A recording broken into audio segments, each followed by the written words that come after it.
Assalamualaikum warahmatullahi wabarakatuh.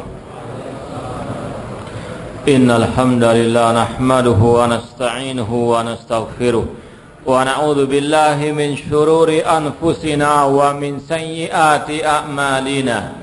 Man yahdihillahu fala mudilla lahu wa man yudlil fala hadiya lahu. Asyhadu an la ilaha illallah wahdahu la syarika lahu wa ashhadu anna Muhammadan abduhu wa rasuluh. Ya ayyuhalladzina amanu taqullaha haqqa tuqatih wa la tamutunna illa wa antum muslimun. Ya ayyuhan nasu taqu rabbakum alladzi khalaqakum min nafsin wahidah wa khalaqa minha zawjaha wa batha minhuma rijalan katsiran wa nisaa'a wattaqullaha alladzi tasaaluna bihi wal arham innallaha kana 'alaikum raqiba. Ya ayyuhalladzina amanu taqullaha wa qulu qawlan sadida yuslih lakum a'malakum wa yaghfir lakum dhunubakum wa man yuti'illaha wa rasulahu faqad faza fawzan 'azima.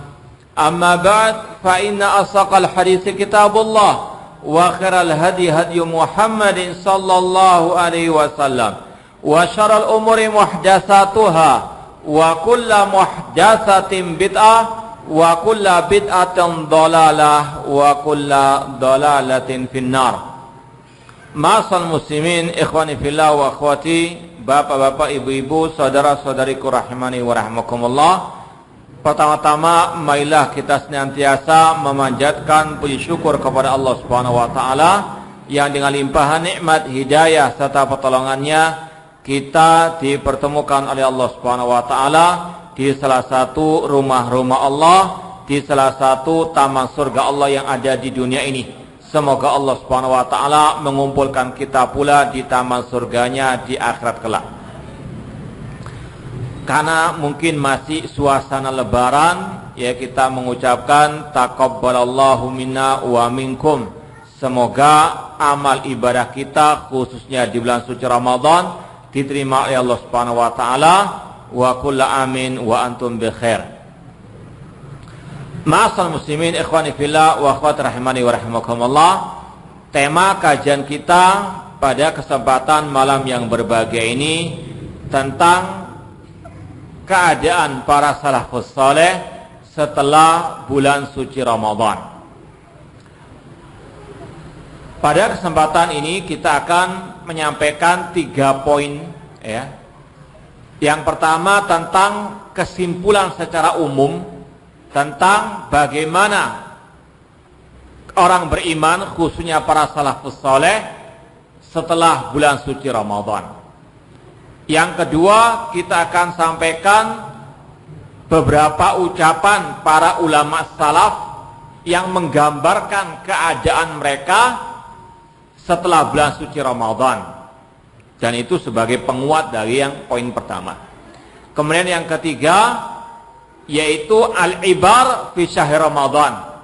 Ibrah, pelajaran yang bisa kita petik dari bulan suci Ramadan.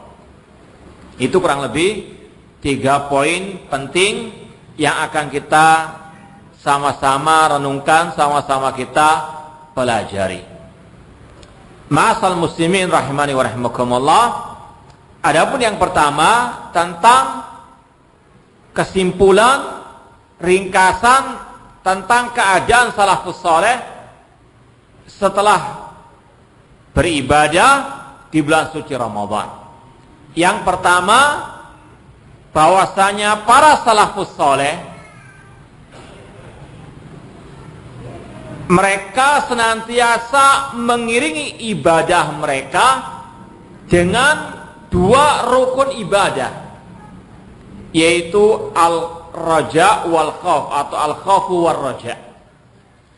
Saya ulangi lagi, para salafus saleh mereka senantiasa mengiringi ibadah mereka dengan 2 rukun ibadah, yaitu al-khaufu war raja. rasa takut dan rasa berharap.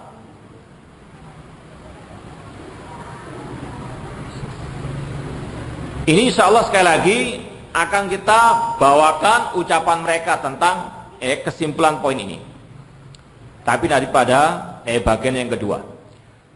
Ma'asyiral muslimin rahimani wa rahimakumullah, kita mengenal dua syarat diterimanya amal ibadah, yaitu apa? Ikhlas dan ittiba'. Allah mengatakan liyabluwakum ayyukum ahsanu amala. Allah menciptakan khalaqal hayata wal mauta. Allah menciptakan kehidupan dan kematian untuk menguji siapa di antara kalian yang paling baik amal perbuatannya. Kata Fudail bin Iyad, yang terbaik adalah yang akhlasuhu wa aswabuhu, yang paling ikhlas, yaitu ikhlas karena Allah dalam beribadah, dan aswabuhu, yang paling benar, yaitu dengan mengikuti ajaran Rasulullah sallallahu alaihi wasallam. Itu yang dikenal dengan dua syarat diterimanya amal ibadah. Para ulama juga menyatakan ada dua rukun ibadah. Ada syarat ibadah, ada syarat atau ada syarat diterimanya amal ibadah, ada rukun ibadah. Apa itu? Di antaranya tadi al-khaufu war raja, berharap dan takut. Berharap diterimanya amal ibadah tersebut dan takut jangan sampai amal ibadahnya tidak diterima. Dan ini merupakan sifat orang-orang yang beriman, terutama para salafus saleh. Allah menggambarkan ciri orang yang beriman yang sebenarnya dalam mereka melaksanakan ibadah diiringi dengan al-khauf war raja. Allah berfirman dalam surat As-Sajdah, kalau nggak salah ayat 26-an, tatajafa junubum anil madaji' yad'una rabbahum khaufan wa tama'a. Lambung-lambung orang-orang yang beriman jauh dari tempat tidur mereka. Mereka salat malam, salat tahajud, yad'una rabbahum, mereka berdoa kepada Rabb mereka khaufan, dalam keadaan khauf, rasa takut. Takut azab Allah, takut negeri akhirat, takut tidak diterima amal ibadahnya. Sekaligus tama'an, berharap diterima ibadahnya, berharap mendapatkan pahala di sisi Allah Subhanahu wa taala. Ini Allah sifati orang yang beriman ketika beribadah dengan al-khauf war raja. Demikian pula dalam surat Az-Zumar ayat yang ke-9 insyaallah, Allah mengatakan amman huwa qanitun ana al-laili sajidan wa qa'ima yahzarul akhirah wa yarju rahmat rabbih. Apakah sama orang-orang yang berdiri di kala malam hari, amman huwa qanitun ana al-laili sajidan wa qa'ima, mereka sujud, mereka berdiri salat malam. Allah mengatakan ciri mereka yahzarul akhirah, mereka khawatir, takut azab akhirat, wa yarju raja, mengharap rahmat Rabbi, rahmat Allah Subhanahu wa taala. Ini yang harus kita praktekkan dalam setiap amal ibadah kita, terutama juga di bulan suci Ramadan. Dan ini yang sekali lagi juga dipraktekkan oleh para as-salafus saleh. Dan ini juga merupakan salah satu pembeda antara ahli sunnah wal jamaah dengan kelompok sesat atau ahli bid'ah. Ada ungkapan dari salafus saleh yang mengatakan man abadallaha khaufan faqad fahuwa kharijiyun. Barang siapa yang beribadah kepada Allah hanya karena takut saja, itu adalah pengikut kelompok Khawarij. Wa man abadallaha raja'an faqad fahuwa murji'un. Barang siapa yang beribadah kepada Allah hanya karena berharap saja, maka dia pengikut kelompok Murji'ah. Wa man abadallaha mahabbatan faqad fahuwa zindiqun. Barang siapa beribadah kepada Allah hanya karena cinta saja kepada Allah, dia adalah zindik. Namun barang siapa man abadallaha khaufan wa rajaan fahuwa mu'minun. Barang siapa yang beribadah kepada Allah karena takut kepada Allah, azab Allah, dan sekaligus berharap rahmat dan pahala dari Allah, dialah orang mukmin yang sejati atau alias ahli sunnah wal jamaah.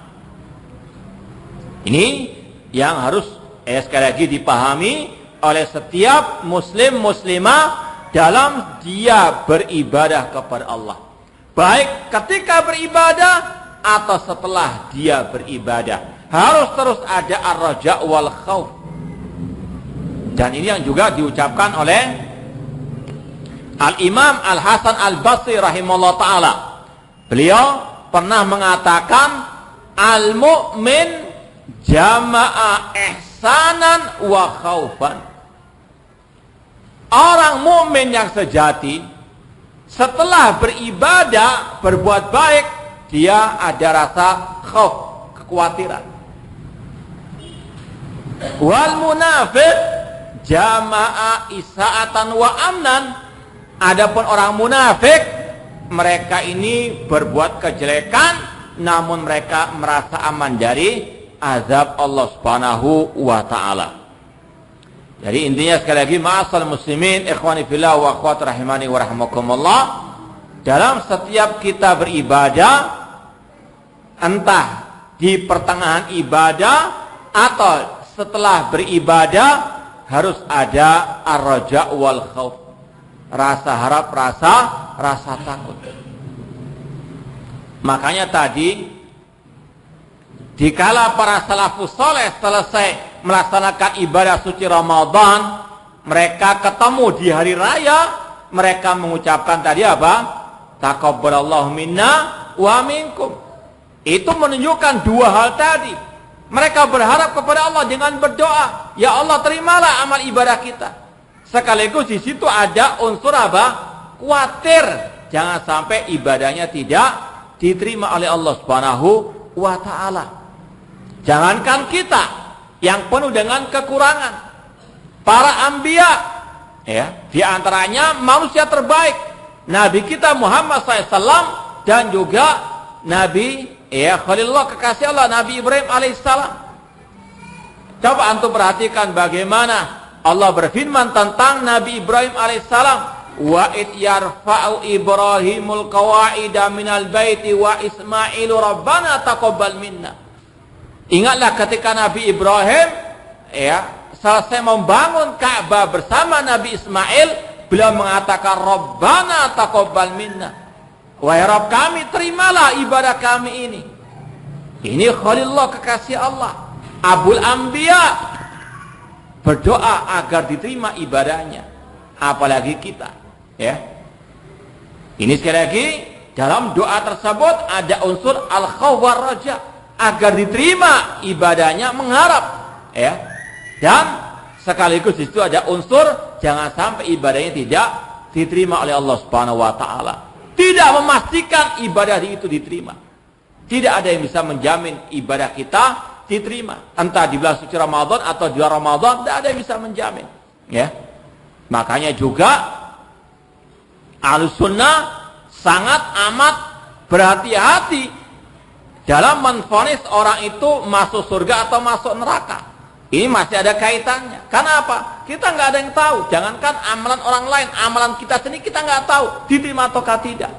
Maka tidak boleh kita menvonis orang itu mati syahid atau orang itu masuk surga, meskipun kita melihat luar biasa amal ibadahnya. Kenapa? Kita nggak tahu hati manusia. Sebagaimana kata Rasul, "Fawalladzi nafsi biyadih," demi Allah yang jiwaku ada di tangannya. Inna ahadakum la ya'malu bi amali ahlil jannah hatta ma yakuna bainahu wa bainaha ila dhira' fa yasbiqul kitab fa ya'malu bi amali ahlin nar fa yadkhulaha. Sesungguhnya ada salah seorang di antara kalian yang awal hidupnya beramal seperti perbuatan penghuni surga, sampai antara dia dengan surga selangkah saja. namun takdir mendahulunya, dia pun mengakhiri hidupnya dengan amalan penghuni api neraka, maka dia pun masuk api neraka. Tidak ada yang bisa menjamin amalan itu diterima oleh Allah Subhanahu wa taala. Ya. Makanya Imam Bukhari dengan dalil hadis tadi membuat bab la yuqalu fulanun syahid, tidak boleh menvonis orang itu mati syahid secara perorangannya. Si fulan syahid, si B syahid, si C syahid, kecuali kalau ada dalil yang menegaskan secara khusus. Seperti Umar bin Khattab as-syahid, kata Rasulullah SAW ketika beliau ada di Gunung Uhud bersama Abu Bakar wa Umar, Rasul mengatakan ketika bergetar Gunung Uhud, ya Uhud, tenanglah wahai Uhud, tidaklah yang di atasmu kecuali Nabi, Siddiqun wasyahid, dan syahid, yaitu siapa? Umar bin Khattab. Ini tidak ada masalah seperti kita mengatakan Abu Bakar di surga, Umar di surga. Karena apa? Ada nas khususnya. Ya. Adapun yang lain yang tidak ada nas khususnya, tidak boleh menvonis dia mati syahid, dia penghuni surga, meskipun kita lihat mulai bayi sudah beribadah misalnya sampai mati. Karena apa? Yang pertama kita nggak tahu hati orang itu ikhlas atau tidak. Ya. Makanya Rasul tadi mengatakan ada orang yang awal hidupnya baik, akhirnya jelek. Apa sebabnya? Kok berubah 180 derajat? Dalam riwayat, dia beribadah itu yang baik, fima yabdulin nas. Itu dia riya, dia ingin dipuji oleh manusia. Nggak ada yang tahu. Ya. Maka sekali lagi, kalau kita saja tidak tahu apakah amal kita diterima atau tidak, apalagi orang lain. Namun intinya di sini, harus ketika kita beribadah ada ar-raja wal khauf. Para nabi saja demikian, apalagi kita. Demikian pula dengan para as-salafus saleh. Makanya Allah juga berfirman tentang ciri orang-orang yang mulia, orang-orang mukmin yang sejati dalam surat An-Nur ayat 60. Allah mengatakan walladzina yu'tuna ma atau wa qulubuhum wajilah wa annahum ila rabbihim raji'un. Dan orang-orang yang menginfakkan harta yang telah Allah anugerahkan kepada mereka, wa qulubuhum wajilah, hati mereka takut. Ya. Aisyah radhiyallahu anha pernah bertanya kepada Rasul, aha ula'il ladina yashrabunal khamra wa yaznun. Ya Rasulullah, apakah yang Allah maksud mereka-mereka yang hatinya takut itu adalah yang berzina, yang minum khamr? Kata Rasul, la ya ibnata Siddiq. Tidak, wahai Aisyah, putrinya Abu Bakar As-Siddiq, bukan itu. Walakinnahum yusallun wa yasumun wa yatasaddaqun. Namun mereka yang hatinya takut adalah yang mereka sholat, mereka puasa, mereka juga bersedekah. Walakinnahum yakhafun alla tuqbala minhum. Namun mereka takut amal ibadah mereka tidak diterima oleh Allah Subhanahu wa taala. Dan ini yang ada pada diri para salafus saleh. Seperti yang akan kita nukilkan dari beberapa ucapan mereka nanti. Dan ini yang sekali lagi harus kita betul-betul ikuti. Ini adalah rukun ibadah, al-khawfu war raja. Kalau takut saja nanti putus asa dari rahmat Allah. Kalau berharap saja nanti meremehkan dosa-dosa. Makanya digabungkan dua hal tadi, ar-raja wal khawf. Jangan seperti kelompok khawarij yang hanya takut saja, jangan sampai hanya seperti kelompok murji'ah yang berharap saja, al-khawfu war raja. Harus ada rasa takut dan rasa berharap. Ikhwani fillah wa akhwati rahmani wa rahmakumullah. Dan ini yang juga bisa kita ambil ketika kita selesai sholat. Ya, selesai sholat fardu, yang kita baca apa? Istighfar. Sebagaimana kata pembantunya Rasul yang bernama Thauban, Kata Thauban radhiyallahu anhu, kana Rasul sallallahu alaihi wasallam idza insarafa min salati istaghfara salasan.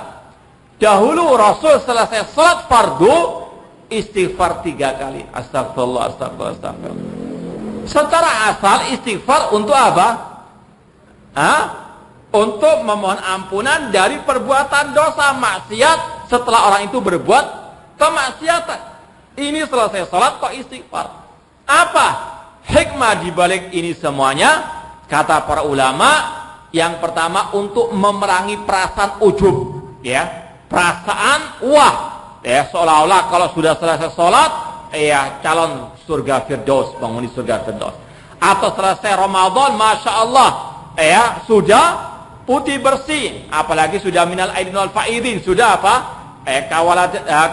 Yaumin waladat ummuh, seperti orang yang baru lahir. Padahal nggak semuanya seperti itu. Intinya apa?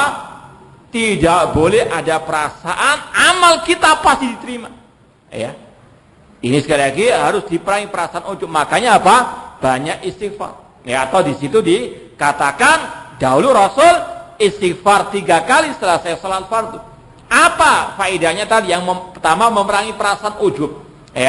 Yang kedua, untuk kita ini merasa kurang dalam segala hal, dalam kebaikan khususnya. Apalagi kalau antum introspeksi diri masing-masing. Meskipun sudah namanya salafi, ahlussunnah wal jamaah, cuma tetap harus ada introspeksi. Antum sholat itu apakah betul-betul ikhlas karena Allah? Ini yang pertama. Mungkin awalnya mungkin keluar dari rumah, keluar pintu rumah, masya Allah lillahi ta'ala, di tengah jalan dilihat orang, masya Allah, sudah gak cukup kopiahnya, kan? Masuk masjid ketemu camer, wah tambah gak cukup lagi. Kadang ada godaan masalah keikhlasan. Makanya perlu istighfar. Mungkin ada kotoran riya atau ujub atau yang lainnya yang merusak keikhlasan kita, perlu istighfar. Kalau seandainya luar biasa ikhlasnya 1001%, sampai kelebihan misalnya, cuma itibanya, apakah sudah itiba mengikuti sunnah Rasul ketika sholat? Sebagaimana kata Rasul, sallu kama ra'aitumuni usalli. Yang sering kita sampaikan kepada jamaah, coba di antara antum di sini, ini sekedar sensus kecil-kecilan. Di antara antum siapa yang sudah khatam belajar sifat sholat Nabi, entah lewat ceramah atau membaca? Coba angkat tangan. Jujur saja, yang khatam membaca buku sifat salat Nabi, misalnya karangan Syekh Albani, karangan Syekh bin Baz, atau mungkin lebih dari itu, Kitabus Shalah dalam Sahih Bukhari, ada. Coba, gitu katanya, mengaku calon penghuni, kita hanya bisa berharap, Makanya sekali lagi, ini diantara hikmah kenapa ada istighfar selesai sholat. Karena harus kita yakini masih banyak kekurangan dalam sholat kita. Meskipun kita sudah semangat ittiba'us sunnah, cuma pasti ada kekurangan. Entah dalam keikhlasan tadi, atau kalau sudah ikhlas, ittiba'nya tadi. Gimana mau ittiba'? Khataman aja belum. Khataman sifat sholat Nabi saja belum. Jangankan kita, ada kisah menarik dari Syekh Abu Ishaq Al-Huwaini. Beliau salah seorang murid Syekh Albani rahimahullah ta'ala. Beliau dari Mesir berangkat ke Yordania belajar kepada Syekh Albani rahimahullah. Pernah satu saat beliau sholat di samping Syekh Albani. Beliau cerita, ada di YouTube itu ceramahnya. Beliau menggerakkan jari ketika tasyahud dengan kencang, dengan keras. Syekh Albani tanya kepada dia, dari mana itu menggerakkan seperti ini? Kata Syekh Abu Ishaq Al-Huwaini, dari kitab antum ya Syekh. Kitab sifat salat Nabi. Ada yang ringkas ada sifat salat Nabi Syekh Albani, ada yang ringkas, ada yang agak sedang, ada yang 2 jilid lagi. Syekh Abu Ishaq Al-Huwaini menjawab, dari buku. Dari buku antum ya Syekh. Kata Syekh Albani, ya, yang dimaksud dengan tahrik itu bukan gini, ya. Namun, ya, tidak terlalu apa? Kalau gini namanya ar-rafa wal khafat, mengangkat dan menurunkan, ya. Ini Abu Ishaq Huwaini, ya, intinya seorang ulama juga, sekarang sudah ulama hadis di negeri Mesir, ya. Itu ketika membaca masih keliru pemahamannya. Gimana dengan terjemahan? Ya, apalagi nggak baca. Ya, intinya sekali lagi, inilah yang harus betul-betul kita tanamkan. Ya, tetap harus ada al-khawfu war-raja dalam segala hal dalam kita beribadah kepada Allah Subhanahu wa taala. Kemudian poin yang kedua, ini kesimpulan secara ringkas saja. Keadaan para salafus saleh setelah selesai beribadah di bulan suci Ramadan khususnya, yaitu mereka tetap istiqomah dalam beribadah kepada Allah Subhanahu wa taala. Mereka meyakini ibadah kepada Allah bukan hanya di bulan suci Ramadan. Ya. Mereka betul-betul meyakini firman Allah, wa'bud rabbaka hatta ya'tiyakal yakin. Beribadahlah kepada Allah sampai datangnya apa? Al-maut. Keyakinan. Jadi tafsir para ulama yaitu apa? Al-maut, kematian. Bukan seperti kelompok yang mengatakan kalau sudah tingkat makrifat sudah tidak ada lagi kewajiban melaksanakan syariat, enggak ada salat 5 waktu. Karena apa? Sudah yakin ayatnya tadi wa'bud rabbaka hatta ya'tiyaka al-yakin. Padahal kalau sudah sampai makrifat paling sesat sudah. Kenapa nggak beribadah? Jadi wali, wali syaitan. Naudzubillah min dzalik. Rasul saja, Sayyidu waladi Adam, sampai mau meninggal saja beliau tetap apa? Ibadah. Kok ini ada orang-orang yang katanya sudah tingkat sabuk makrifat, sudah apa? Tidak ada kewajiban melaksanakan syariat. Ini orang yang sesat. Naudzubillah min dzalik. Para salafus saleh mereka meyakini bulan suci Ramadan bukan akhir segalanya. Beribadah kepada Allah sampai ajal datang. Bulan Ramadan silakan berakhir, namun tidak ada kata terakhir dalam beribadah sampai datangnya apa? Kematian. Wala tamutunna illa wa antum muslimun. Dan ini yang betul-betul mereka tanamkan. Bahkan yang lebih luar biasa lagi, nanti akan kita bacakan insyaallah, ada ucapan dahulu para salafus saleh itu mereka nggak ada bedanya antara bulan suci Ramadan dengan di luar bulan Ramadan. Artinya ini kata-kata yang hampir mirip dengan kita. Kita juga sama kan? Kalau bulan suci Ramadan dengan nggak bulan Ramadan juga sama. Suka tidur terus. Kalau salafus saleh, mereka ini kata sebagian mereka bahwasanya ketika bulan suci Ramadan, para salafus saleh itu ibadahnya ya itu saja. Karena apa? Sudah kadung banyak ibadahnya. Di luar Ramadan sudah banyak ibadahnya. Ketika Ramadan, apalagi mau ditambah? Paham enggak? Beda dengan kita. Kalau kita apa? Sama antara Ramadan dengan luar Ramadan dalam masalah apa? Malas ibadahnya. Kalau mereka tidak. Sampai mereka ini nggak bisa lagi menambah ibadah di bulan suci Ramadan. Karena apa? Sebelumnya sudah banyak ibadah yang mereka apa? Laksanakan.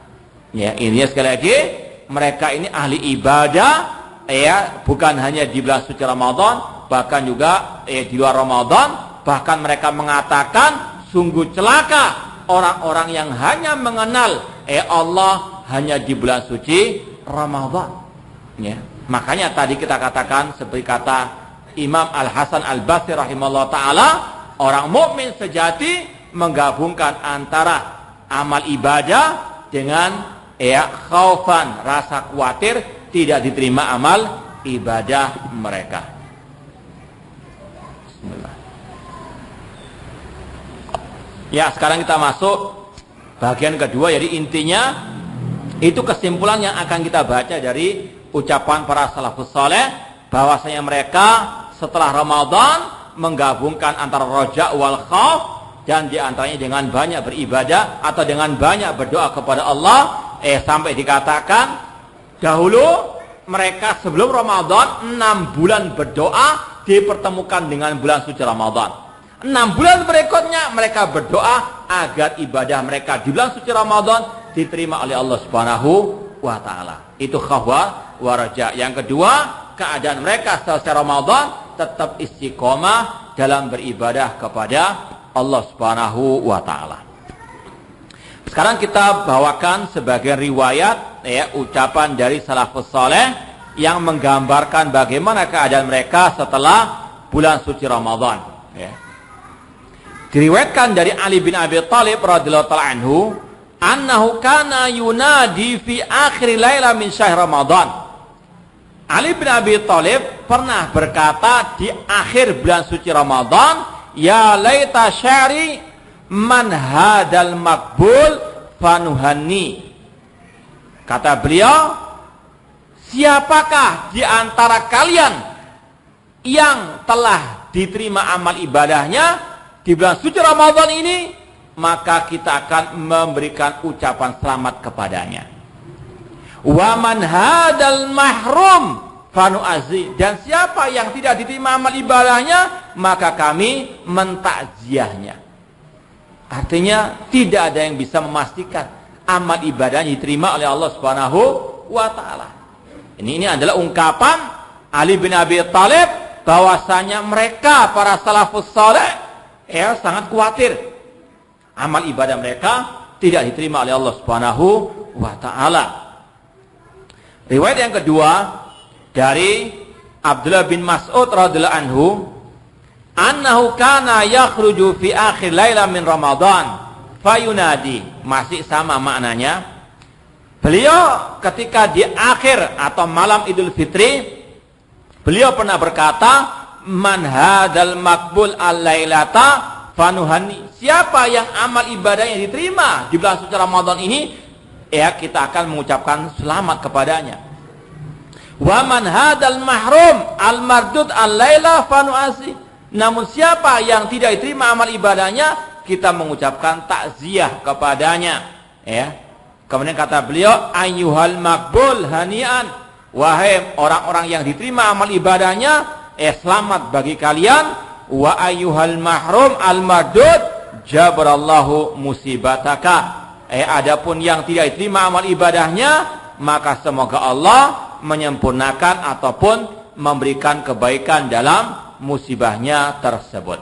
Sekali lagi, ini mirip dengan ucapan Ali bin Abi Thalib yang intinya bahwasanya mereka para salafus saleh tidak pernah merasa ujub ketika selesai beribadah. Mereka ada rasa kekhawatiran amal ibadah mereka tidak diterima oleh Allah Subhanahu wa taala.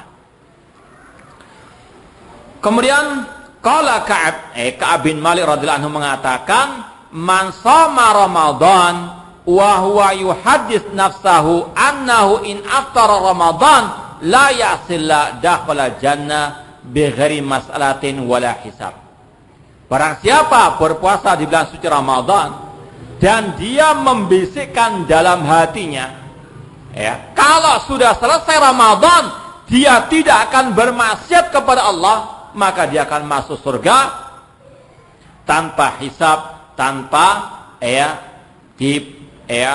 tanya oleh Allah Subhanahu wa taala. Di sini yang kita bisa ambil pelajaran yaitu tadi menjaga keistiqomahan.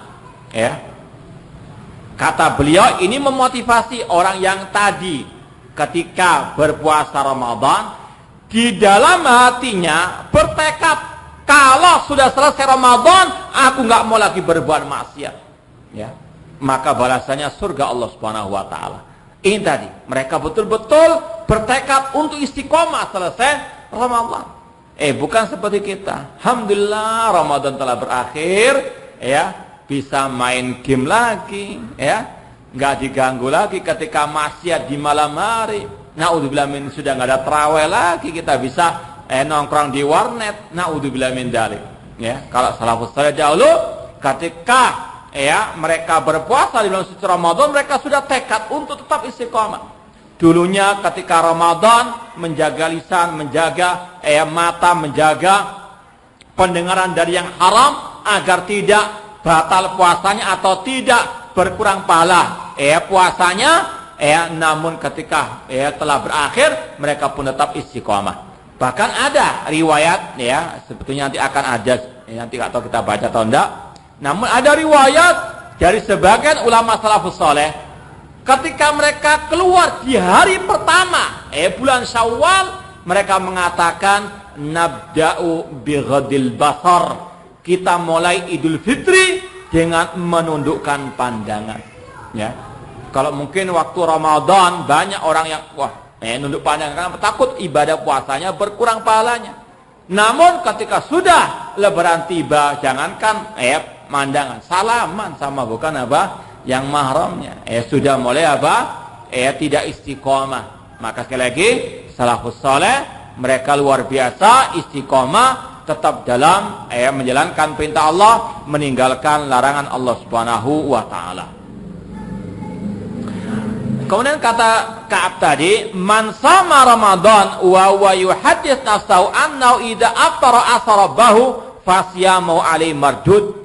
Barang siapa yang berpuasa sedangkan dia dalam hatinya membisikkan bertekad kalau sudah selesai Ramadan tetap aku akan maksiat, maka kata beliau ini tanda orang yang tidak diterima amal ibadah puasanya. Naudzubillah min dzalik.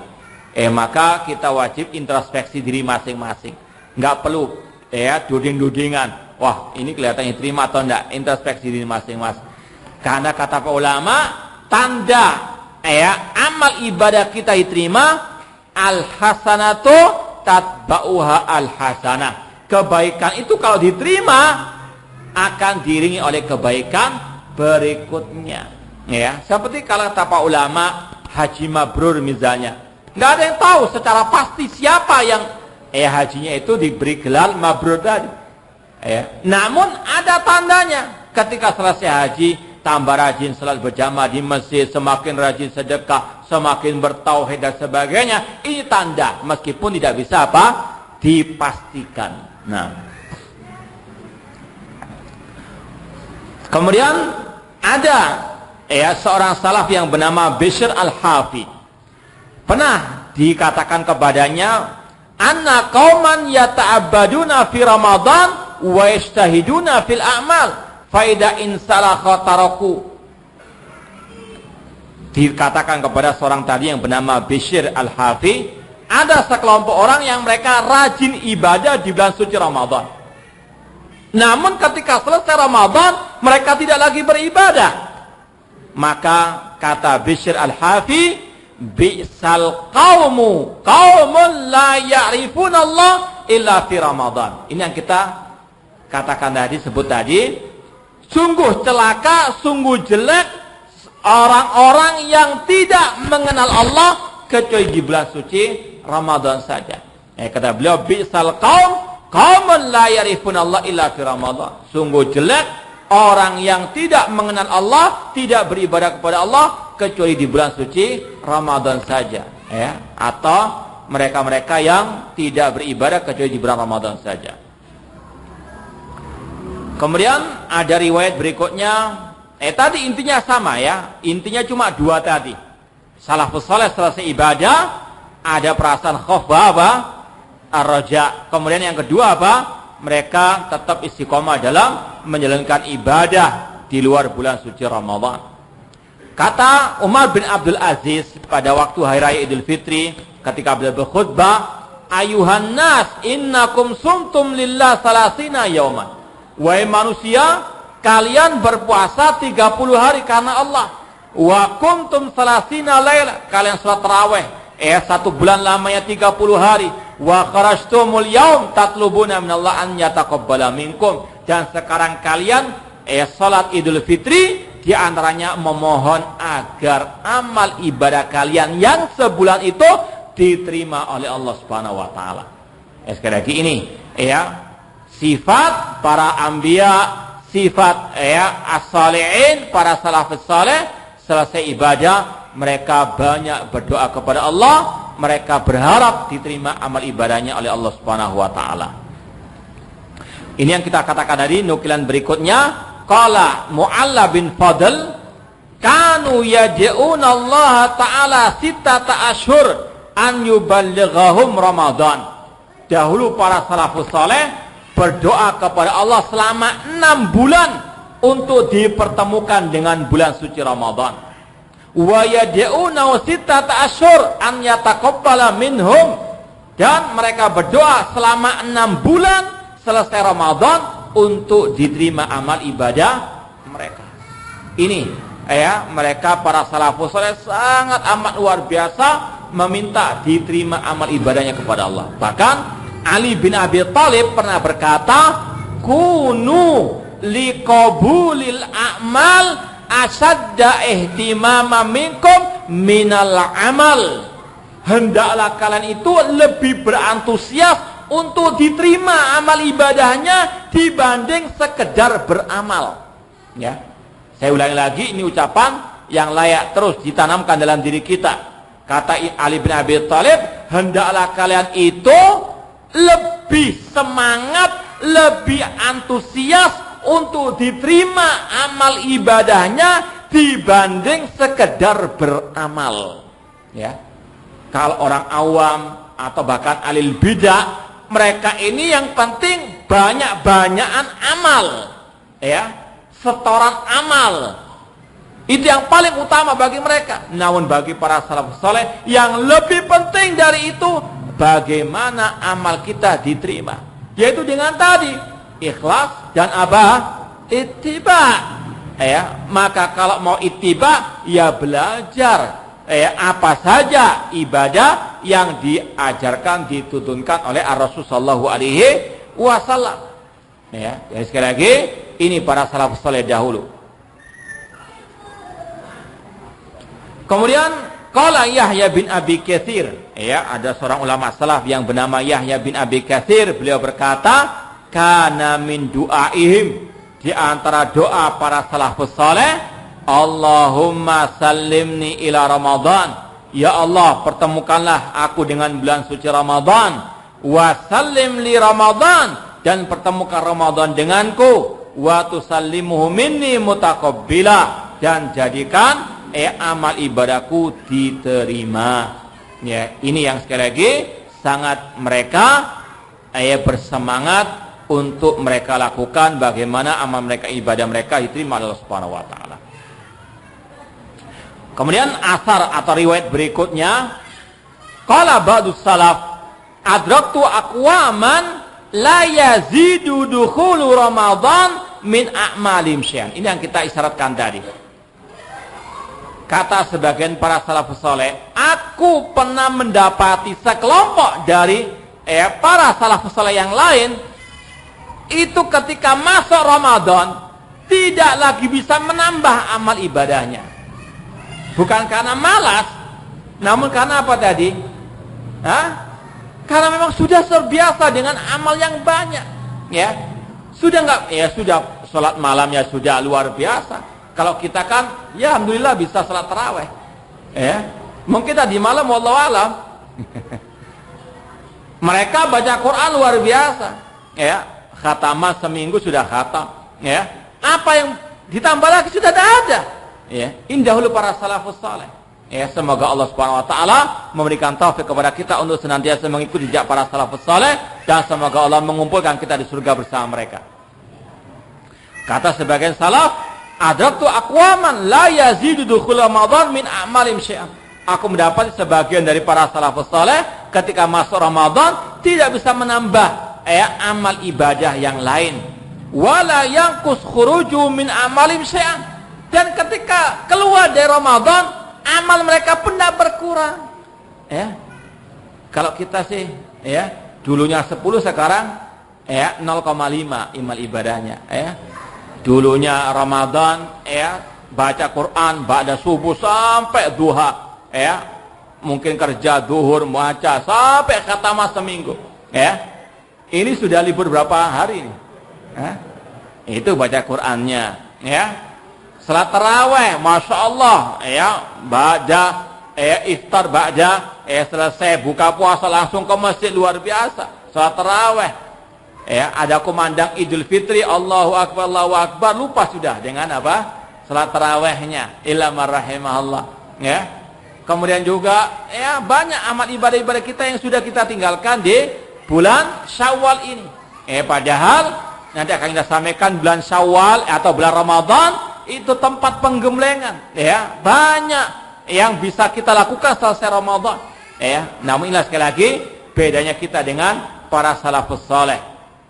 Ini sekali lagi sebagian salaf mengatakan terhadap sebagian yang lain, mereka kalau sudah masuk Ramadan, amal mereka tidak bisa bertambah. Kalau sudah keluar, tidak bisa berkurang. Ya tetap itu istiqomah amal ibadah mereka. Ramadan enggak Ramadan, ya itu amal ibadah mereka. Bukan sedikitnya, namun sudah istilahnya sudah mentok, sudah full, sudah. Ini sekali lagi istiqomahnya mereka.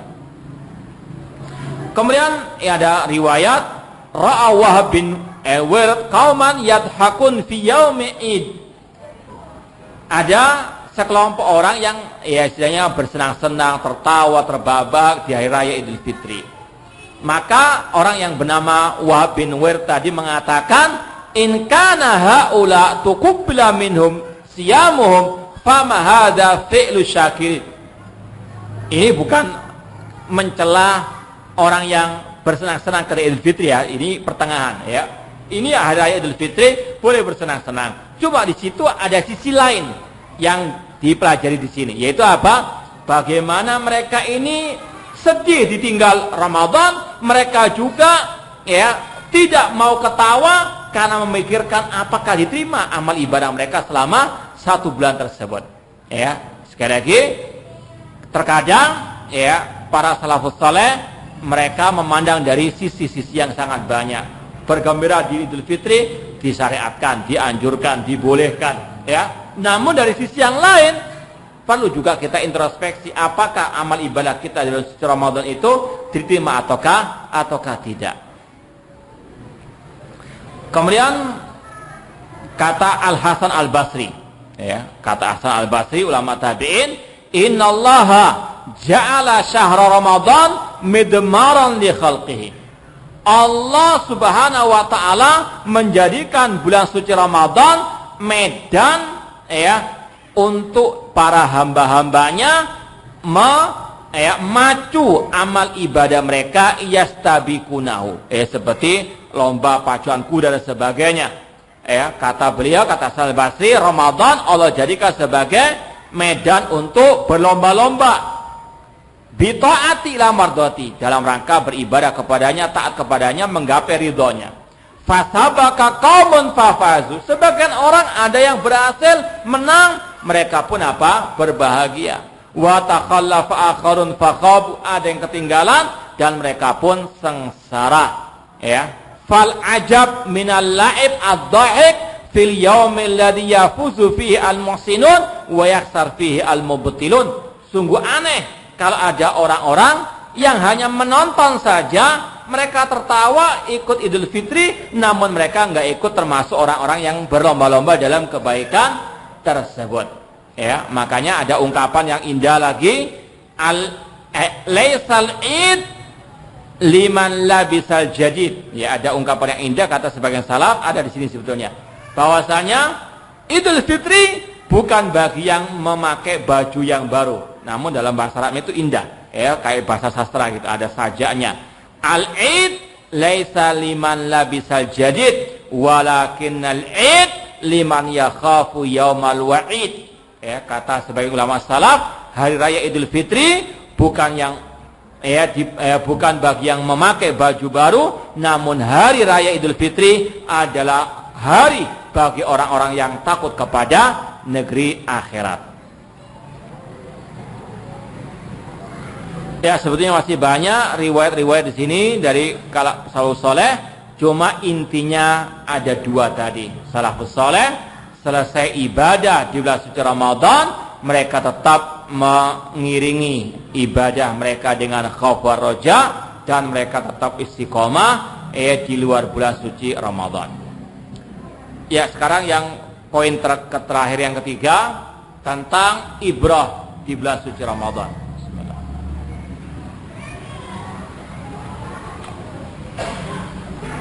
Syekh Abdul Muhsin Al-Abbad, ya, Syekh Abdul Muhsin Al-Abbad, ahli hadis kota Madinah, ya, yang ada masih hidup saat ini. Beliau punya sebuah risalah, ya, judulnya tadi Al-Ibar fi Syahr Ramadan, pelajaran-pelajaran berharga di bulan suci Ramadan. Yaitu beliau tulis dalam rangka tadi selesai Ramadan, ya. Apa yang bisa kita petik dari bulan suci Ramadan? Banyak pelajaran, ya. Ini kita ambil dari beliau dan juga dari yang lainnya. Yang pertama dan yang paling utama, Ramadan menggembleng kita untuk senantiasa, ya, bertauhid kepada Allah Subhanahu wa taala.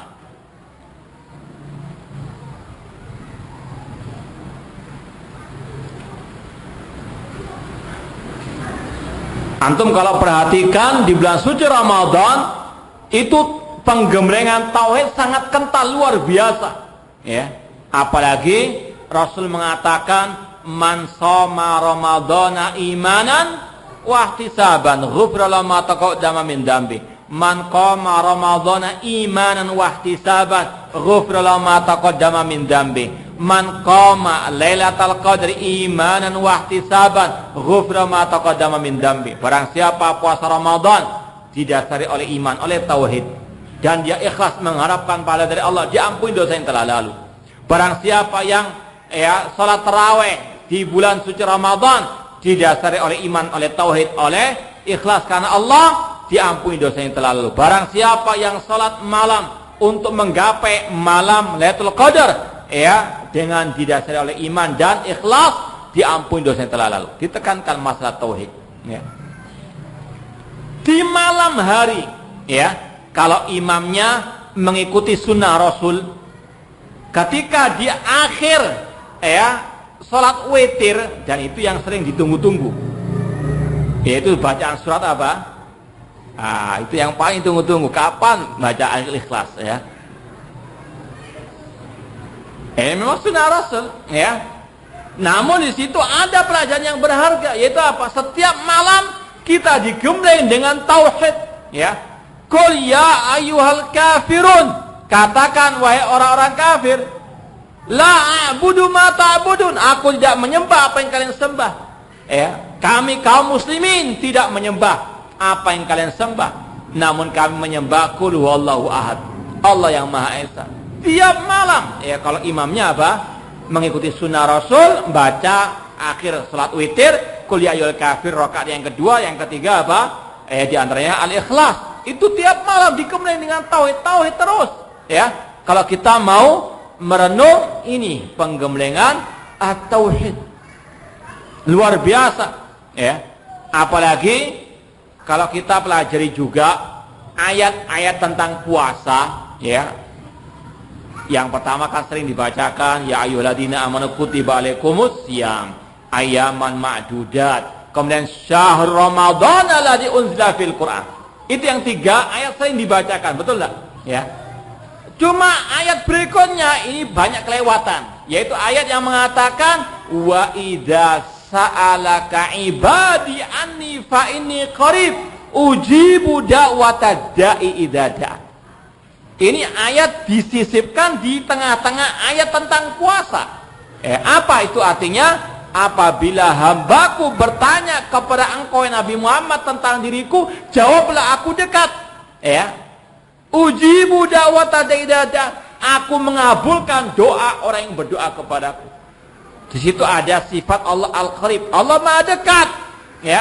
Maka berdoa langsung kepada Allah. Nggak perlu pakai perantara wali atau nabi yang telah mati. Allah dekat sudah.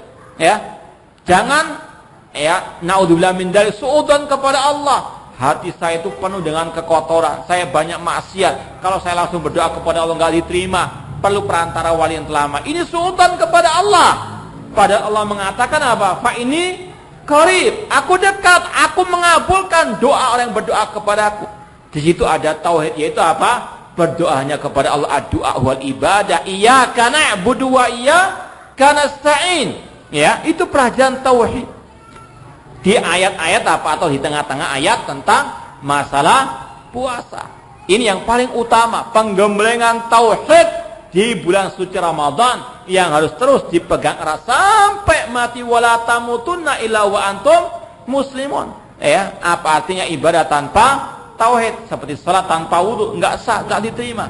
Pegang erat tauhid sampai akhirat kita. Itu pelajaran berharga di bulan suci Ramadan. Ya, kemudian juga bulan suci Ramadan mengajarkan kepada kita tentang tujuan hidup kita. Ya, 11 bulan lamanya kita mungkin terlena, sibuk dengan urusan dunia, ya, seolah-olah hidup kita ini hanya untuk makan, minum, bekerja, bersenang-senang. Setelah itu selesai, tidak. Ya, Allah punya tujuan yang mulia. Wa ma khalaqtul jinna wal insa illa liya'budun. Seolah-olah Ramadan ini mengetuk hati kita. Ini tujuan hidup kita, beribadah kepada Allah. Ya, melaksanakan berbagai macam ibadah kepada Allah. Allah juga mengatakan, ayah sabul insanu an yutraka sudah. Apakah manusia dibiarkan begitu saja hidup, ya, tanpa ada tujuan? Kata Imam Syafi'i rahimahullah, bal yu'mar wa yunha. Bahkan Allah menciptakan manusia untuk diperintah dan untuk manusia itu dilarang. Ya, dan ini bulan Ramadan mengetuk hati kita. Ini tujuan hidup kita, beribadah. Ya, meskipun sekali lagi ini sekedar pengingatan saja, ya, sekedar mengingatkan ini tujuan hidup kita, bukan Ramadan akhir daripada ibadah kita, tidak. Namun hanya sekadar apa, mengingatkan. Ini tujuan hidup kita, beribadah. Terus lanjutkan, wa'bud rabbaka hatta ya'tiyaka al-yakin, beribadah kepada sampai datangnya kematian. Kemudian yang ketiga di antara pelajaran yang menjadi penting di bulan suci Ramadan, kata para ulama, bulan suci Ramadan mengajarkan kita untuk memakmurkan masjid Allah. Di antara pemandangan indah di bulan suci Ramadan, manusia luar biasa, kaum muslimin berbondong-bondong ke masjid, mulai salat subuh berjamaah, apalagi salat tarawih, luar biasa. Fenomena yang pemandangan yang indah sebetulnya. Namun sangat disayangkan dengan berlalunya Ramadan, berakhirnya Ramadan, mulai sepi lagi masjid-masjid Allah Subhanahu wa taala. Padahal keutamaan memakmurkan masjid sangat luar biasa, bahkan itu ciri orang yang beriman. Innama ya'muru masajidallah man amana billahi wal yaumil akhir wa aqamas shalah wa ataz zakah wa lam yakhsha illallah fa asa ulaika ayakunu minal muhtadin. Sesungguhnya yang memakmurkan masjid Allah hanyalah yang beriman kepada Allah dan hari akhir. Dia mendirikan salat, menunaikan zakat, dan tidak takut kecuali kepada Allah. Mereka lah yang mendapatkan petunjuk. Ini ciri orang yang beriman, memakmurkan masjid Allah. Dan itu bukan di bulan suci Ramadan saja, sampai akhir hayat kita. Apalagi kita ingat sabda Rasul, sab'atun yudhilluhumullahu fi dhilli yauma la dhilla illa dhillu. Ada 7 golongan manusia yang akan Allah naungi di hari yang tidak ada naungan pada waktu itu. Semoga Allah menjadikan kita termasuk 7 golongan tersebut. Di antaranya apa? Rajulun qalbu mu'allaqun bil masajid. Orang yang hatinya bergantung kepada masjid, rindu beribadah di dalam masjid Allah Subhanahu wa taala. Bahkan Rasul juga mengatakan, ala adullukum ala ma yamhullahu bil khataya wa yarfa'u bid darajat. Apakah kalian mau aku beritahukan tentang amalan yang bisa menghapuskan dosa kalian, mengangkat derajat kalian? Kata para sahabat, bala ya Rasulullah. Rasul mengatakan di antaranya kasratul khutu' ilal masajid, memperbanyak langkah ke masjid. Ini luar biasa keutamaan yang memakmurkan masjid Allah. Itu pelajaran berharga di bulan suci Ramadan untuk kita lebih semangat memakmurkan masjid Allah. Pelajaran yang berikutnya, bulan suci Ramadan mengajarkan kepada kita muraqabatullah, merasa diawasi oleh Allah Subhanahu wa taala.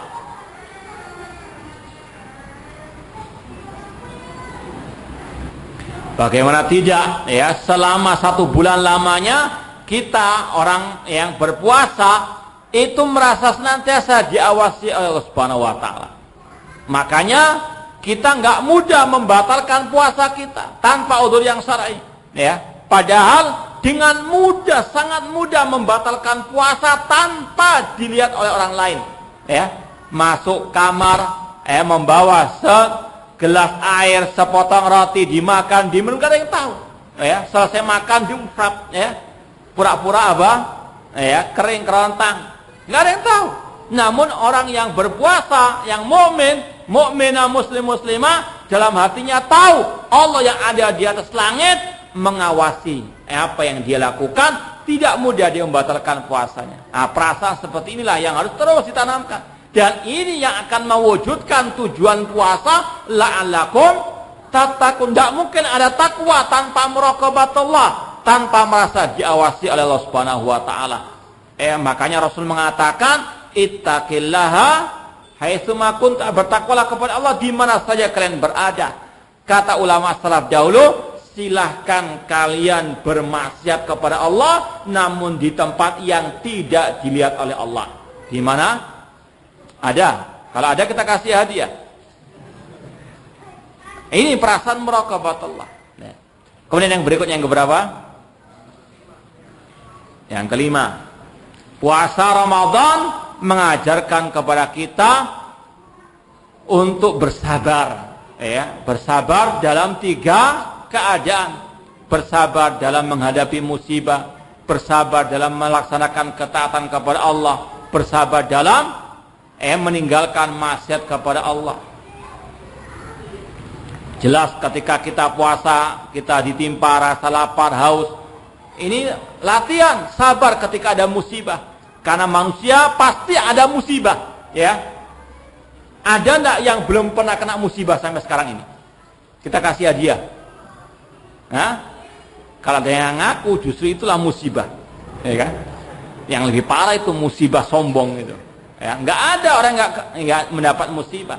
Seandainya ada yang enggak ketimpa musibah, Nabi Muhammad yang paling utama, ya. Namun justru beliau yang paling banyak, ya, ditimpa apa? Ujian dan cobaan. Ya, Allah telah mengatakan, wa nabluukum bisyarri wal khairi fitnah, dan sungguh kami, ya, menguji kalian dengan kejelekan musibah dan dengan kebaikan kenikmatan. Pasti, ya, semua itu silih berganti. Makanya butuh dilatih kesabaran di antaranya dengan berpuasa, sabar dalam menghadapi musibah. Demikian pula sabar dalam melaksanakan perintah Allah, ketaatan kepada Allah. Ya, puasa luar biasa beratnya, kecuali bagi yang telah terbiasa, yang diberikan rahmat Allah Ta'ala, sangat berat, ya. Salat tarawih demikian, dengan baca Quran ketika Ramadan, dilatih bersabar melaksanakan ketaatan kepada Allah. Demikian pula di sini antum sabar mendengarkan kajian, sama-sama watawasabil haq watawasabil sabar, meskipun harus meninggalkan futsal, ya. Ya. Sabar, insyaallah pahalanya lebih banyak insyaallah ta'ala. Nah, kemudian sabar meninggalkan apa? Maksiat kepada Allah Subhanahu wa ta'ala. Ya, coba yang berikutnya berapa? Yang keenam. Di antara pelajaran yang bisa kita petik di bulan suci Ramadan, Ramadan mengajarkan kita untuk kita, ya, menjaga lisan. Ya. Ketika puasa Ramadan, kita ingat sabda Rasul, malam yada' qaula zur wal amala bihi falaysa lillahi hajatun fi an yada' ta'am wa syarabahu. Barang siapa yang tidak meninggalkan ucapan dusta, perbuatan dusta, Allah enggak butuh dengan puasanya. Maka dia sangat amat menjaga lisannya, jangan sampai berkata dusta ketika bulan suci Ramadan, ketika dia berpuasa. Nah, perasaan seperti ini harus dipelihara, dijaga sampai di luar Ramadan. Untuk menjaga lisan, jangan sampai berkata dusta, atau berkata-kata yang kotor. Karena itu yang dilatih di bulan suci Ramadan, menjaga lisan. Apalagi kita ingat sabda Rasul, wahal yukabbun nasu finnari ala wujuhim illa hasaida al-sinatim. Tidaklah manusia ditelungkupkan di atas wajah mereka di dalam api neraka kecuali karena sebab lisan mereka. Rasul juga mengatakan, innar rajula la yatakallam bi kalamin la yara biha ba'san yahwi finnari sab'ina khalifat. Ada orang yang berbicara tanpa dia pikir, ya. Namun itu justru menjerumuskannya ke dalam api neraka 70 tahun lamanya. Maka sekali lagi, kufahada kata Rasul, jaga lisan, ya. Man kana yu'minu billahi wal yawmil akhir falyakul khair aw liyasmut. Barang siapa yang beriman kepada Allah dan hari akhir, hendaklah berkata yang baik atau dia diam. Pelajaran berikutnya, yang keberapa? Yang ketujuh. Puasa Ramadan mengajarkan kepada kita untuk berjiwa sosial, untuk punya kepedulian kepada sesama, terutama kaum muslimin. Ya, kalau kita lihat bagaimana pemandangan indah juga di bulan suci Ramadan, banyak orang yang ngasih takjil di masjid, bahkan di jalan-jalan orang memberikan luar biasa. Ya, ini selayaknya terus dihidupkan. Ya, saling apa?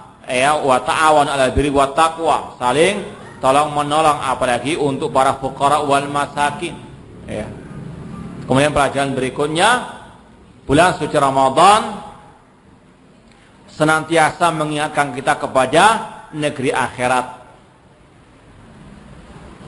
Makanya tadi diungkapkan bulan atau Idul Fitri bukan yang memakai baju baru, namun Idul Fitri bagi yang takut negeri akhirat. Karena apa? Setiap malam kita istilahnya setiap kita bulan Ramadan diingatkan akan negeri akhirat. Rasul mengatakan idza dakhala Ramadan futihat abwabul jannah, apabila sudah masuk bulan suci Ramadan dibukakan pintu surga, dikunci pintu-pintu apa? Neraka. Diingatkan kita tentang surga dan neraka. Kalau kita kupas lagi, sebetulnya kata para ulama, bulan Ramadan itu penggemblengan 6 rukun iman, Di antaranya masalah surga neraka, Masih ada waktu?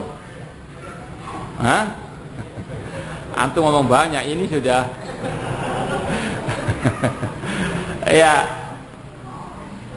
sekilas saja. Sebetulnya ada, kita di Surabaya kapan lalu pernah menyampaikan khusus pelajaran akidah dalam bulan suci Ramadan, Di antaranya masalah apa? Iman kepada Allah, kepada malaikat, kitab, itu semua lengkap ada pada bulan suci Ramadan. Di antaranya tentang surga neraka. Di antara akidah Ahlussunnah, kalau antum pelajari kitab-kitab akidah Ahlussunnah, ada pelajaran annal jannata wan nar maujudatanil an. Surga dan neraka itu sudah ada sekarang, Ini dibahas karena ada kelompok Mu'tazilah yang mengatakan surga dan neraka itu sekarang tidak ada. Nanti kalau sudah mau ada hari hisab baru Allah ciptakan. Kata mereka kalau istilahnya itu kalau ada sekarang ini surga dan neraka itu mubazir. Karena nggak ada yang nempati kata mereka. Padahal ayat-ayat jelas, hadis juga jelas Allah mengatakan tentang surga, uiddat lil muttaqin. Surga telah disediakan. Uiddat fi'il madhi, kata kerja lampau, sudah diciptakan, sudah disediakan bagi yang bertakwa. Tentang neraka Allah mengatakan uiddat lil kafirin, Kemudian kata para ulama dalam rangka membantah syubhat kelompok Mu'tazilah, kalau surga neraka sekarang itu ada kata mereka, sedangkan penghuninya belum ada, itu mubazir. Kata para ulama tidak ada yang istilahnya sia-sia dalam penciptaan Allah, Sekarang ini surga dan neraka sudah Allah pergunakan, Untuk apa? Surga untuk memberi kenikmatan bagi orang beriman di alam barzakh. Kalau kita pelajari hadis tentang nikmat kubur, semoga Allah menganugerahkan kepada kita nikmat kubur. Di antaranya yang sudah bisa menjawab pertanyaan mungkar wa nakir dibentangkan surga. Dia sudah bisa mencium bau surga, merasakan nikmat surga meskipun masih di alam apa? Artinya nggak ada kata-kata mubazir, Neraka juga demikian. An-naru yuraduna 'alaiha ghuduwan wa asya.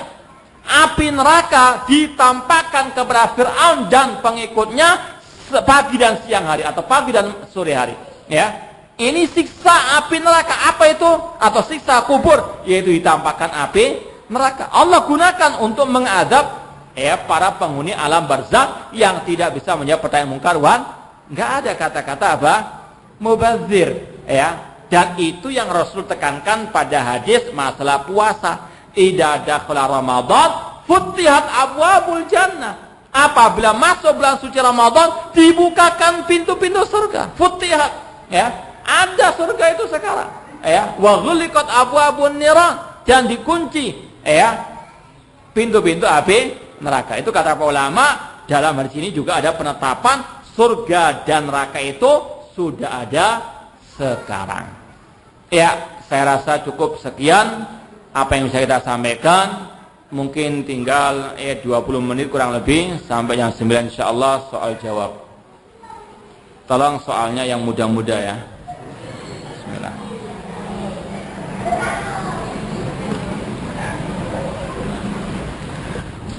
Mana yang lebih utama, iktikaf di 10 hari terakhir atau mudik untuk ketemu orang tua? Yang utama iktikaf 10 hari, malam Idul Fitri mudik. Nah, itu yang utama, ya. Jadi menggabungkan dua kebaikan. Nah,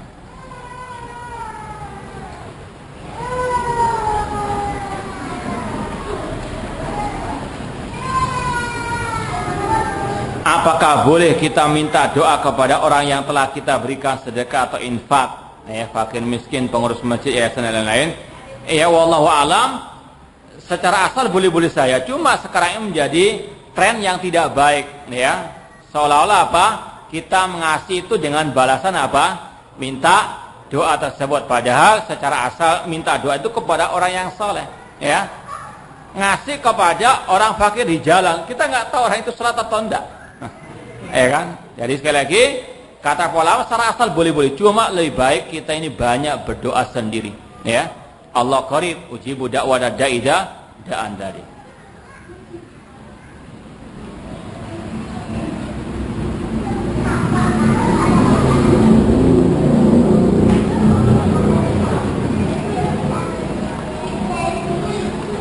Ada pertanyaan ini dari Sambas, Masya Allah, Kalimantan Barat. Saya mendapat ujian dari Allah berupa penyakit tulang dan syaraf dari pinggang hingga ke bawah, sehingga berefek pada susah BAB atau BAK, dan saat ini BAK saya pakai alat bantu.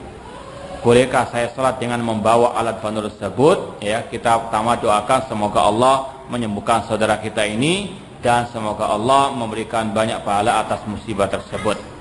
Adapun orang itu ketika dalam keadaan seperti ini, dalam Islam ada patokan dalam beribadah, fattaqullaha mastata'tum la yukallifullahu nafsan illa wus'aha.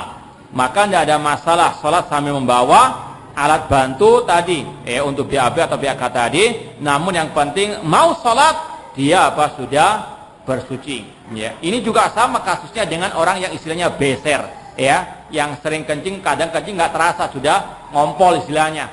Kata para ulama sama, tetap sholat, namun caranya tadi sebelum sholat wudu dulu. Ketika sholat sudah biarkan fattaqullaha mastata'tum, keluar pun sudah, itu di luar kemampuan dia. Itulah Islam, sangat mudah, la yukallifullahu nafsan illa wus'aha. Ini ada buku, Al-Islam Kemudahan dan Kesempurnaannya, karangan Ustaz Abdullah Khan Abdad. Siapa yang mau buku ini? Tapi jawab pertanyaan saya. Angkat tangan dulu. Pertanyaannya sebutkan 4 pelajaran di bulan suci Ramadan tadi.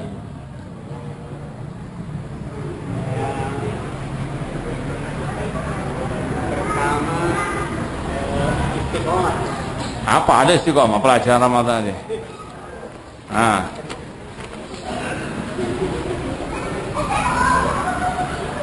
Ada berapa tadi?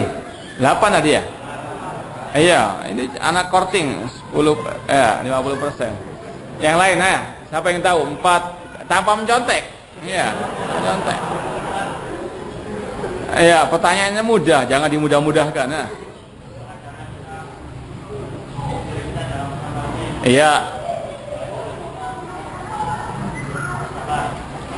Sabar ya. Ayo. Yang terakhir.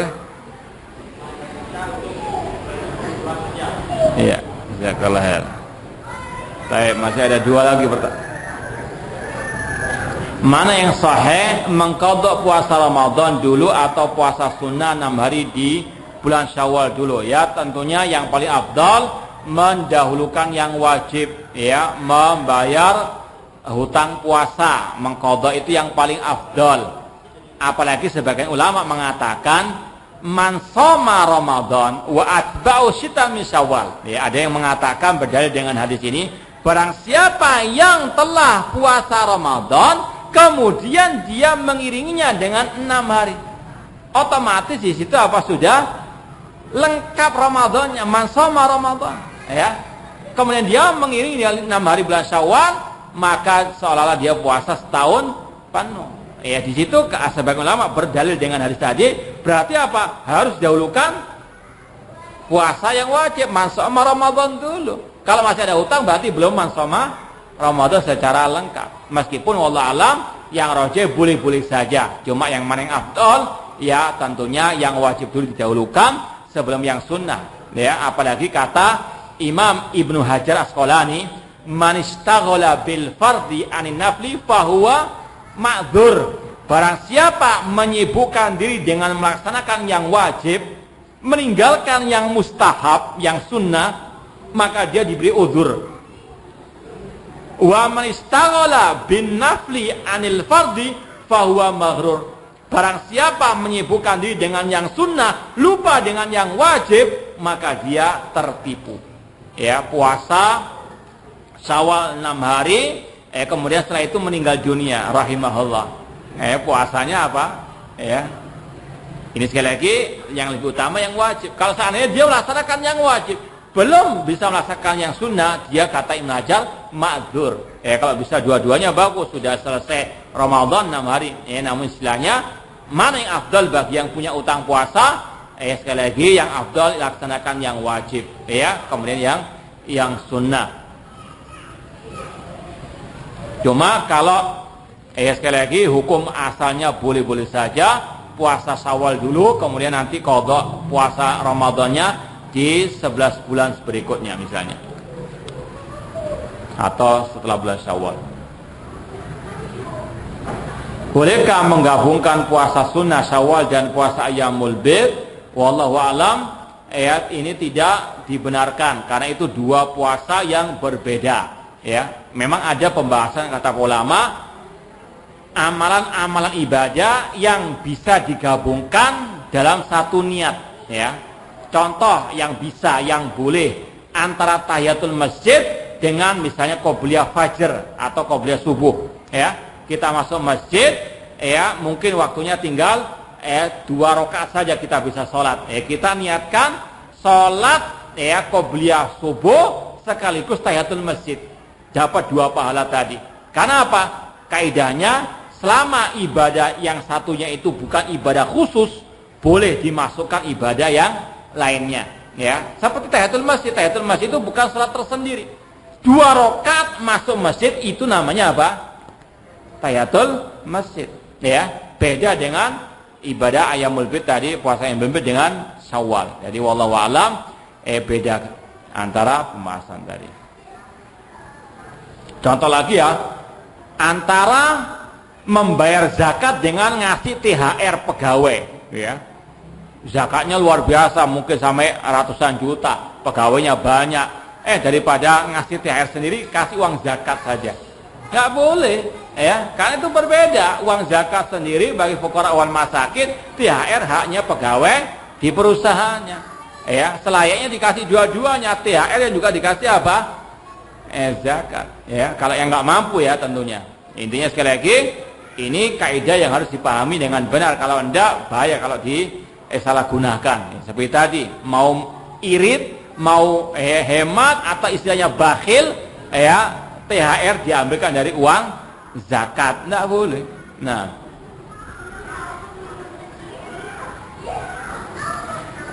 bagaimana hukumnya bila mengeluarkan mani secara sengaja di bulan Ramadan? Artinya masturbasi atau onani, kemudian haruskah mengqadha dan bayar fidyah? Cukup mengqadha dan beristighfar ataupun bertobat kepada Allah. Ya, di antara yang membatalkan puasa kata ulama, yaitu onani atau masturbasi di siang hari bulan Ramadan, dia wajib untuk mengqadha, namun tidak membayar fidyah atau kafarah. Cukup bertobat dan mengqadha.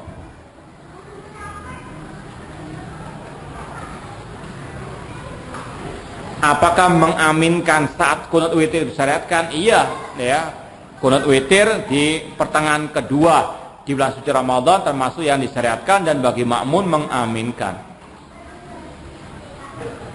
Apa sebab-sebab yang mewajibkan untuk membayar fidyah dan qadha puasa?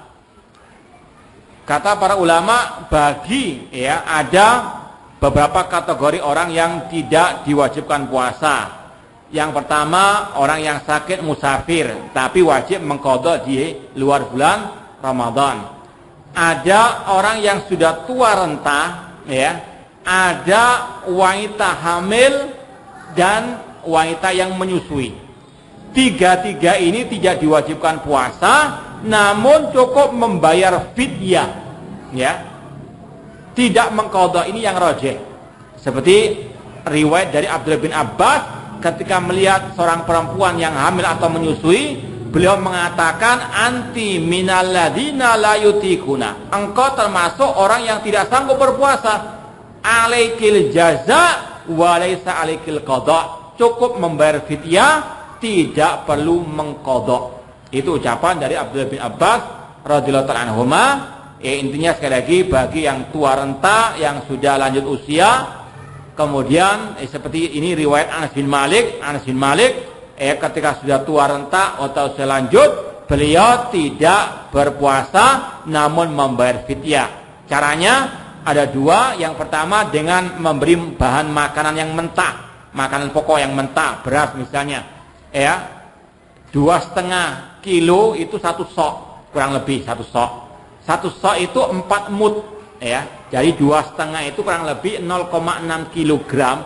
Itulah atau 1 mud. 1 hari nggak puasa membayar 1 mud fidyah tadi itu.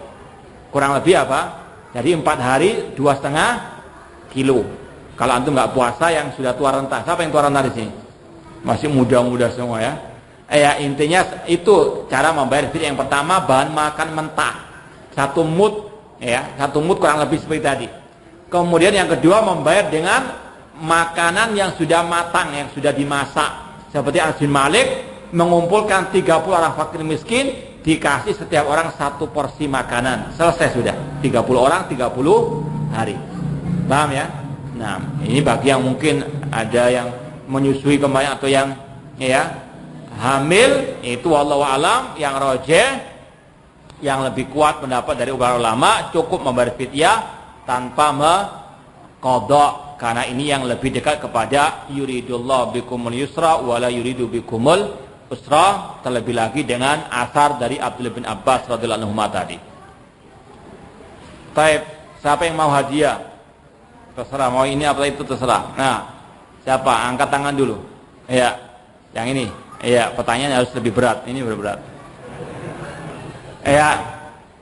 Sebutkan satu saja riwayat tadi yang kita baca banyak tadi. Secara maknanya saja tidak apa-apa. Yang penting yang tadi kita baca riwayat Ali bin Abi Thalib, sahabat Hasan Al-Basri, satu saja atau setengah tidak apa-apa sudah. Iya. Siapa yang amal ibadahnya terima di bulan Ramadan, maka Allah akan selamat. Iya, sudah setengah lah. Oh iya. Baik, ada lagi satu yang terakhir ini hadiahnya. Siapa yang mau? Nah, insya Allah yang mudah. Karena terakhir sudah kita memis. Nah, nggak ada. Sebutkan 2 poin tadi yang pertama. 2 poin di bagian pertama tadi. Kesimpulan dari perjalanan salaf setelah Ramadan.